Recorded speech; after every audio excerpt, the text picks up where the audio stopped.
जय श्री राम दोस्तों। पिछले वीडियो में मैं आपके समक्ष जो कविता की विषय वस्तु लेकर आया था उसका शीर्षक था श्री राम कैकेयी संवाद, जिसमें चूंकि कविता काफ़ी लंबी थी इसलिए इसको दो खंडों में मैंने बांटा।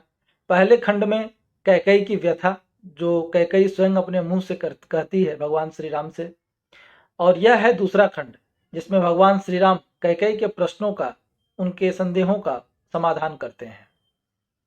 तो दोस्तों, आपका अधिक समय न लेते हुए मैं आपको कविता की तरफ ले चलता हूं। तो भगवान श्री राम कहते हैं, कैसे कह दूं तुम्हें कलुषमयी, निज से निज ही जो थी निर्दयी, जिसकी कृपा का राम ऋणी, वह मात्र मातु तुम थी कैकेयी। मैं तुम्हें कलुषमयी कैसे कह सकता हूं माता? तुमने तो जो भी किया वह तो अब उसके फलस्वरूप उन कर्मों का फल तुम्हें स्वयं ही भोगना पड़ा। तुमने तो अपने साथ खुद निर्दयता की थी और तुम्हारे इस निर्दयता की वजह से राम पर जो उपकार हुए, राम तुम्हारा चिर ऋणी रहेगा। इसके लिए यह प्रश्न कहाँ कब आता है, तुम माता नहीं कुमाता है, भव ममता की रसना हरि को बस यूं ही नहीं सुहाता है। तेरे दो पावन पाँव में, तेरी ममता की छाँव में, बीता बचपन सब अल्हड़पन तेरी आंचल की ठाव में। कुंठित क्यों होती हो वरदे, अंकुर को जो तरुवर कर दे, परिचय हो तुम नव सर्जन का, सुत संकट सकल सरल कर दे। हे माँ, तुम तो वह चीज हो, तुम तो वह तत्व हो परमेश्वर का, जो अपने उदर में रखे हुए एक बीज को जीवन दान देती है और उसको एक विशाल वृक्ष के रूप में परिणत कर देती है। तुम्हारी शक्ति तो वह है और तुम तो जो कुछ भी करती हो अपने पुत्र के संकटों का समाधान करने के लिए ही करती हो। आगे कहते हैं भगवान, मम परस किए पाषाण तरे, मम नाम ताप अवसान करे, पाषाण हुआ जब उर तेरा, हरि के पथ का व्यवधान हरे। हे माँ, हे जननी, तुम्हारा हृदय जब चट्टान की तरह सख्त हुआ तब उससे तो भगवान के रास्ते का भी व्यवधान हटा। मम अहो भाग्य पितु दशरथ से, मम अहो भाग्य पितु दशरथ से, भूचक्रवर्ती अति समर्थ से, चढ़ते भानु सम निष्कलंक, जीवंत धर्म के तीरथ से। था ज्ञात उन्हें भवितव्य सभी, था ज्ञात उन्हें भवितव्य सभी, निज कर्मों के हैं हव्य सभी, कहीं राम विरह ना जाए प्राण, हो जाए कहीं अपसव्य सभी। अर्थात उन्हें भविष्य में जो होने वाला है इसका उन्हें ज्ञान था। वे जानते थे कि उनके प्राण पखेरु भगवान श्री राम की अनुपस्थिति में ही जाएंगे, क्योंकि उन्होंने भी गलती से एक बार एक मुनिपुत्र श्रवण का उनके हाथों से वध हो गया था, जिसके फलस्वरूप श्रवण के माता पिता ने महाराज दशरथ को यह श्राप दिया था कि तुम्हारे प्राण जाने का कारण भी पुत्र से वियोग ही होगा। तो भगवान महाराज दशरथ को हमेशा यह चिंता लगी रहती थी कि कहीं उल्टा न हो जाए। हाँ, मुझको उनका प्यार मिला, हाँ मुझको उनका प्यार मिला, जिसका ना पारावार मिला, उनके मूल्यों से संवर्धित मुझको मेरा विस्तार मिला। वह प्रेम ही पर प्रतिरोध रहा, वह प्रेम ही पर प्रतिरोध रहा, मुझको अरण्य जब शोध रहा, वात्सल्य से उनके ओतप्रोत बालक कोमल निर्बोध रहा। लेकिन हे जननी, मेरे पिता का प्रेम ही मेरे लिए अवरोध था। जहां एक ओर मुझे यह वन अपनी ओर पुकार रहा था, तब मैं उनके करुणा के सागर में, मैं उनके वात्सल्य के सागर में डुबकियां लगा रहा था। और मैं इतना बड़ा धनुर्धर, इतना बड़ा पराक्रमी होने के बाद भी मैं अपने पिता के लिए एक छोटा सा बालक ही था स्नेह प्रबल उनका विराट, था स्नेह प्रबल उनका विराट, तरकस मम जिसके नहीं काट, हर लिया हरि का हृदय हठी, बांधा ममता का प्रबल गांठ। और उनका जो प्रेम था, उनका जो स्नेह था, वह इतना विशाल था जिसकी काट मेरे तर्कस में भी नहीं थी, और उन्होंने अपने प्रेम से स्वयं मुझे बांध लिया था।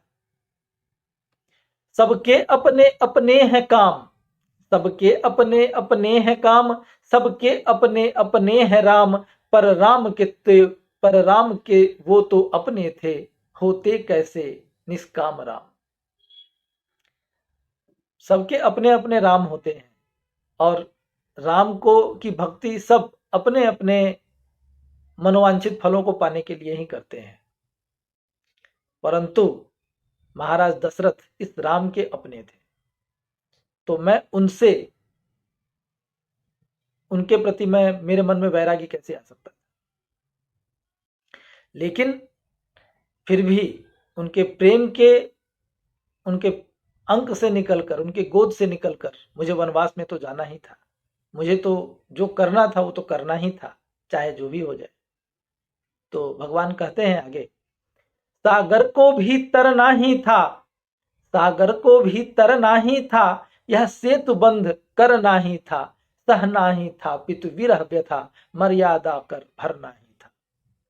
अर्थात जो दशरथ रूपी प्रेम का जो सागर था वह उन्हें पार करना ही था, और यह सेतु बंध करना ही था, यानी इस तरीके का प्रबंध, यानी उन्हें उनका वन में जाना, महाराज दशरथ का उनके विरह में मृत्यु को प्राप्त करना, भारत का एक भ्रातृत्व का उच्चतम उदाहरण प्रस्तुत करना, यह सब एक सेतु बंध से कम तो नहीं था।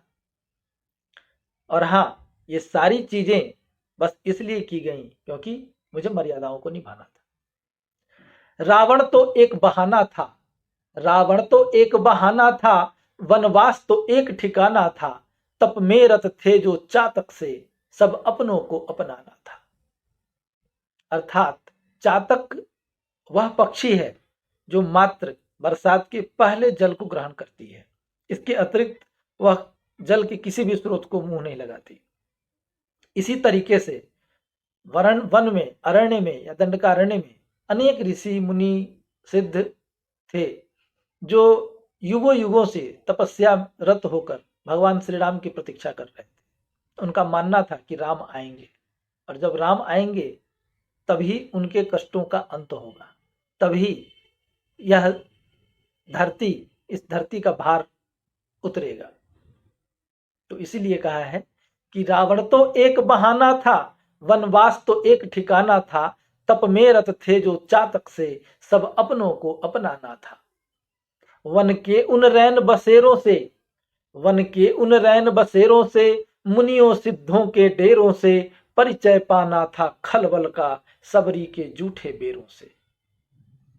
संभव क्या ये सब हो पाता, संग लेकर सब रिश्ता नाता, रहते सारे ही लक्ष्य स्वपन, जो मध्य नहीं आती माता। लेकिन हे माँ, ये सारी बातें, ये सारी चीज मात्र मेरा दिवा स्वप्न बनकर रह जाता यदि तुम बीच में हस्तक्षेप नहीं करती।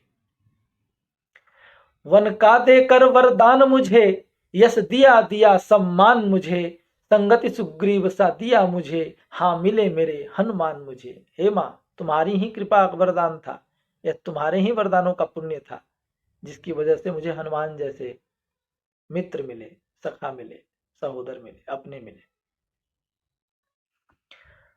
आगे कहते हैं भगवान राम कि अनुपम अतुल्य है त्याग तेरा, जीवन ही सकल है याग तेरा, अर्जन में ही तब अर्चन का, कुछ त्याग तेरा कुछ भाग मेरा। क्या करना है इस अग जग का, हो मौन वर्ण करता अघ का, संदेह सत्य पर करता है, विश्वास करे पातक ठग का। हे माता, यह जग जो तुम पर लांछन लगाता है, तुम इसकी चिंता मत करो, क्योंकि यह चुपचाप जब इसके ऊपर पाप होते हैं, जब इसके ऊपर अत्याचार होते हैं, तब यह मौन होकर के उन सबको बर्दाश्त करता है। यह तब उंगली नहीं उठाता। कल होकर रावण को कोई महाशिव भक्त कहकर उसकी प्रशंसा भी करेगा, शायद उसकी पूजा भी करे, लेकिन मां कैकेयी, तुम्हारे त्याग का मूल्य समझने वाला यह जग नहीं है। जो तुमने किया है उसकी साक्षी मात्र तुम हो या फिर मैं हूं। इसलिए जग से कुछ अपेक्षा मत करो। जब पोंछा तुमने आंचल से, रवि मुक्त हुआ जैसे मल से, आंचल पर तेरे दाग लगी, तब पुत्र राम इस श्यामल से। हे मां, तुमने जब अपने आंचल से पोंछा, तब जाकर के रवि कुल अर्थात भानुकुल अर्थात इस सूर्यवंश का जो मल था, चेहरे पर मलने वाला था, जो मल लगने वाला था, जो दाग लगने वाला था, उस दाग से इस पूरे कुल की मुक्ति हुई। और वह दाग होता भगवान महाराज दशरथ का वचन देकर उससे फिर जाना। यदि तुम थोड़ी भी कमजोर पड़ती तो महाराज दशरथ अपने वचन से फिर जाते और फिर रवि कुल पर वह कलंक लग जाता जिसको धोने की क्षमता किसी में नहीं थी। लेकिन हे मां, तेरे आंचल पर जो यह दाग लगी है, यह दाग कुछ और नहीं है मां, यह तेरे पुत्र, इस सांवले वर्ण के पुत्र का जो मैल है वह तुम्हारे आंचल पर लग गया है। सुत राम बने या हो रावण, जननी ही है बस वह कारण, सारथ प्रवीण तुम दशरथ के, अनुपम तेरा है अनुशासन। तुमने न किया कुछ विपरीत, तुमने न किया कुछ विपरीत, साधन सबके ही थे सीमित, सब में निहित बस राम ही थे, तुम तो बस थी इसमें निमित्त। मां, तुमने कुछ नहीं किया, यह काज, यह सारी चीजें, यह सारा ड्रामा ऊपर रचा जा चुका था और तुम इसमें मात्र एक निमित्त हो। बाकी इस सब कारणों के पीछे इच्छा मेरी ही थी। तेरे कलंक की छाया भी कहां राम कभी धो पाया भी, तेरे कलंक की छाया भी कहां राम कभी धो पाया भी, तेरे ऋण से उरीन नहीं बनकर भगवान तुम्हारा जाया भी। हे मां, मैं तुम्हारे कलंक को धो तो नहीं सकूंगा, शायद कभी भी नहीं धो सकूंगा, लेकिन इसको अन्यथा मत लेना मां।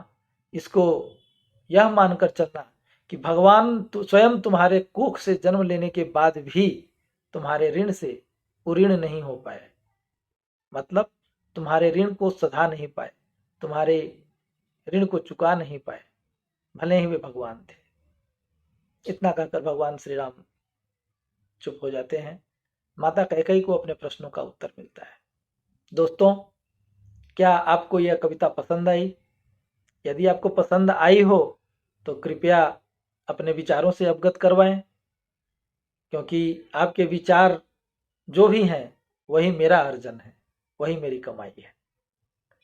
बाकी यदि यह कविता आपको अच्छी लगी हो, इस चैनल के कंटेंट आपको पसंद आ रहे हों, तो कृपया मेरे चैनल को सब्सक्राइब कीजिए ताकि ऐसे वीडियो और भी आगे आपको देखने को मिल सके। लाइक करें और खुश रहिए। नव वर्ष की अनेक अनेक शुभकामनाएं। जय जय जय जय श्री राम। हर हर महादेव।